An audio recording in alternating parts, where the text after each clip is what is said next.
అందరికీ నమస్తే అండి. చూడండి, one of the best indoor plant, one of the best decorative plant, one of the most beautiful plant having very big leaves, one of the best air purifying plant ఏంటండి, dieffenbachia plant అండి. చూడండి, దీన్ని dumb Kane plant అంటారండి. ఎందుకండి, sugar cane లాగా దీన్ని చూడండి, దీని స్టెమ్ ఎలా ఉంది, షుగర్ కేన్ లాగా ఉంటుందండి. మరి డంబ్ కేన్ ఏంటండి? డంబ్ అంటే చూడండి, ఈ ఆకులు నమిలినా తిన్నా సరే దీనిలో ఉన్న సబ్స్టాన్స్ వోకల్ కార్డ్స్ని ఎఫెక్ట్ చేసి టెంపరల్ మూగవాళ్ళగా మార్చేస్తుందండి. అందుకే డంబ్ కేన్ ప్లాంట్ అంటారు. ఇంకోటి ఎయిర్ ప్యూరిఫైయింగ్ ఎలాగా అంటే, దీనిని రాఫైడ్స్ కాంపౌండ్స్ గాలిలోని హానికర బ్యాక్టీరియా నిర్మూలించి వాతావరణం శుభ్రపరుస్తుందండి.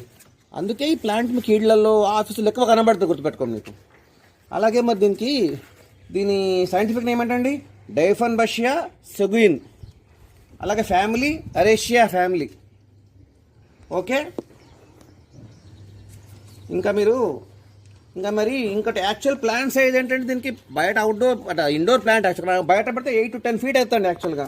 కానీ ఇండోర్లో పెడితే అంత తక్కువ, అంత పెరగకపోతుండొచ్చు. లీవ్స్ చూడండి, 20 inches లీవ్స్ పెద్దగా ఉంటాయండి. ఇంకా దీని ఇతర నేమ్స్ ఏంటండి, mother in law stung, mother in law plant, dumb cane. మన దగ్గర ఏమంటే కామన్గా క్రోటాన్స్ అనేస్తుంటారు వీటిని, కానీ దీనికి చరిత్ర వేరే ఉంది అట్లా. ఓకే, చెప్పుకున్నాం కదా విషయాలని. మరి దీని ప్లాంట్ కేర్ ఎలా చెప్తాను వినండి. సన్లైట్ అండి, యాక్చువల్ నో సన్లైట్ అండి. మేము కూడా కొంచెం బార్డర్లో పెట్టాము, తీసుకొని లోపల పెట్టుకోవాలా. No sunlight or very low sunlight, గుర్తుపెట్టుకోండి. Shade is 100% better for this plant. ఇంకెక్కడ పెట్టాలంటే యాక్చువల్గా బ్రైట్ ఇండోర్ లైట్ ఎక్కడ వస్తుంది, బ్రైట్గా ఈ విండోస్ పక్కన అట్లా పెడితే బాగా పెరుగుతుంది, మంచిగా పెరుగుతుంది. చూడండి, అదొకటి sunlight. Second, soil mix. Normal soil mix అండి, గుర్తుపెట్టుకోండి. మనం గార్డెన్లో ఏదో వాడతాం నార్మల్ సాయిల్ మిక్స్, కాకపోతే దీనికి కొంచెం ఎక్కువ ఇసుక కలుపుకోవాలి, అదొకటి. వాటరింగ్ మోస్ట్ ఇంపార్టెంట్ అండి. Watering regular watering required, but over watering చేయకండి. ఓవర్ వాటరింగ్ చేస్తే లీవ్స్ ఎల్లో అవుతాయండి. బురద చేయవద్దు. అలాగే అండర్ వాటరింగ్ చేస్తే లీవ్స్ వాలిపోతాయి. మరి ఎట్లా అంటే మాకు తెలుసు కదా, ఫింగర్ టెస్ట్ చేసేసి ఫింగర్ టెస్ట్ చూసుకొని ఇలాగా ఒకసారి చూసుకొని చూడండి, తడి ఉంటే వాటర్ వేయొద్దు, పొడి ఉంటే వాటర్ వేసుకోవాలి. ఒక బండ గుర్తున్నమాట మనకందరికి. కంటైనర్ అండి, నేనైతే పెద్ద బకెటే పెట్టాను, పెద్ద సైజే పెట్టాను, ప్రాబ్లం లేదు. చూసుకోండి, పెద్ద ప్లాంట్ ఇది కాబట్టి కంటైనర్ పెద్ద కంటైనర్ పెట్టుకోవాలా. గుడ్ డ్రైనేజ్ రిక్వైర్డ్ అండి. డ్రైనేజ్ వాటర్ వెళ్ళిపోతుండాలి ఎప్పటికప్పుడు. చిన్న దాంట్లో పెట్టుకుంటే కనుక మీ నర్సరీలో ఎప్పుడు తెచ్చుకొని పెద్ద రిపార్టింగ్ చేసుకోవచ్చు, నో ప్రాబ్లం. మరి ప్రూనింగ్ అండి, ప్రూనింగ్ రిక్వైర్డ్ ప్లాంట్ అండి.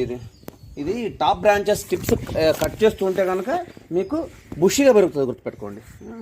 తర్వాత ఇంకోటి గుర్తుపెట్టుకోండి, ఈ స్టెమ్ కటింగ్ కూడా చేయొచ్చు అండి. దీన్ని స్టెమ్ కటింగ్ చేస్తే కూడా ఎక్కడదక్కడ పెరుగుతుంది. చూడండి, ఇక్కడ చూసారా, ఇక్కడ ఎట్లా మీకు ఎక్కడక్కడ పెరుగుతుందండి. మీకు స్టెమ్ కటింగ్ చేసుకుంటూ పోండి, దీన్ని పెరుగుతుందండి, గుర్తుపెట్టుకోండి. అది కూడా ఇంపార్టెంట్. ఫెర్టిలైజర్స్ అండి, ఫెర్టిలైజర్స్ అవసరం లేని ప్లాంట్ అండి, హార్డీ ప్లాంట్ అండి. ఇది మంచి ప్లాంట్. అయినా లిక్విడ్ ఫెర్టిలైజర్స్ అవసరం అంటే మంత్లీ వన్స్ అట్లా మీరు కొన్ని ఫెర్టిలైజర్ చేసుకోవచ్చు. మీ దగ్గర అవైలబుల్ మామూలుగా వేరే వాటికి వాడే వాటికి మంత్లీ వన్స్ వేసుకోండి. పెస్ట్స్ అండి, దీనికి కొంచెం పెస్ట్ అటాక్ ఎక్కువేయండి.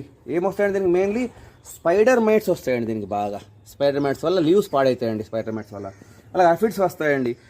ఎప్పుడన్నా వస్తే కనుక మీరు ఏం చాలా మరి రెగ్యులర్ యూజ్ చేసే నీమ్ ఆయిలే యూజ్ చేయండి. నీమ్ ఆయిల్ మిక్స్ చేసుకోండి, నీమ్ ఆయిల్ వాడండి. నీమ్ ఆయిల్ అట్లనే బేకింగ్ సోడా ఫార్ములా దీనికి వాడండి, బాగుంటుంది. ఇంకా మోస్ట్ ఇంపార్టెంట్ పాయింట్ అండి, ఇది పాయిజనస్ ప్లాంట్ అండి, గుర్తుపెట్టుకోండి. మనం చెప్పుకున్నాం కదా మొదట్లోనే, డంబ్ కేన్ ప్లాంట్. దీని ఆకులు తిన్నా నమిలిన చిల్డ్రన్స్కి, పెట్స్, హ్యూమన్స్ అందరికి కూడా ఈ రసము మనకు లోపల వెంటగానే ఏమవుతుందండి, ఇందులో ఉన్న కాల్షియం ఆక్సలేట్స్ ఇతరాలు మ్యూకస్ మెంబ్రెయిన్ని దెబ్బతీస్తాయండి. దెబ్బతీసి నాలుకను గొంతును స్వెల్లింగ్ వచ్చేలాగా చేస్తుందండి. ఇది చేయగానే అందుకే వెంటనే మనకు మూగవాళ్ళ మాట రాదన్నమాట. ఇక నాలుక బొద్దు బారిపోతుంది, మాట ఎట్లా వస్తుంది. కాబట్టి టెంపరీ అంటారు. మరి టెంపరీ కొద్దిగా లాంగ్ వే అవాయిడ్ చేస్తే బెటర్ అండి ప్లాంట్. ఇంకోటి వామిటింగ్ రావచ్చు, అలాగే ఆహారం మింగడం కష్టమవుతుంది. గొంతు స్వెల్లింగ్ వస్తుంది కదా, ఆహారం మింగడం కష్టమవుతుంది. టెంపరీ డంబ్ చేస్తూ అంటారు. అంతకంటే మరి కానీ మొత్తానికి డేంజరస్ ప్లాంట్ అండి.